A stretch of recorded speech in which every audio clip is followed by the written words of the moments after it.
ওই গো গিন্নি, আজ তো সব দুধ বিক্রি হলো না গো। কই দেখি দেখি দেখি, এখনো তো মেলাখানি আছে। হ্যাঁ, 4-5 কেজি হয়ে যাবে। লেও গিন্নি, দুধটা ফ্রিজে রেখে দাও, কালকে আবার বেচা কেনার ব্যবস্থা করব। ঠিক আছে। সাত দিন এলো, কোনদিন খান থেকে দুধ খাওয়া যায় না। আজ বসান দিব। কই গো গিন্নি, কালকে যে দুধটা রাখতে দিলাম ওই দুধটা এনে দাও তো একটু, বেচতে দেবো। কই গো, বালতিতে একটিও দুধ নাই যে। দুধ কি হলো?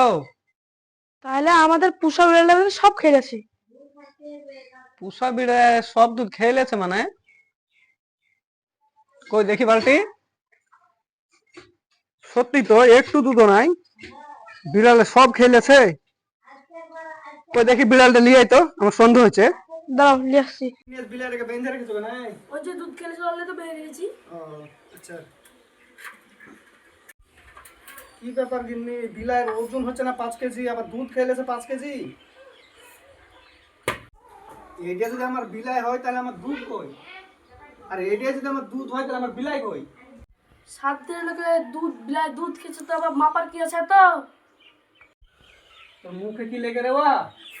5 কেজি তুই একাই খেয়েছিস আর বিলাইয়ের দোষ দিছিস? হ্যাঁ, খাবি তো এক কাপ গ্লাস খাবি, 5 কেজি একাই খেয়ে দিছিস। হ্যাঁ।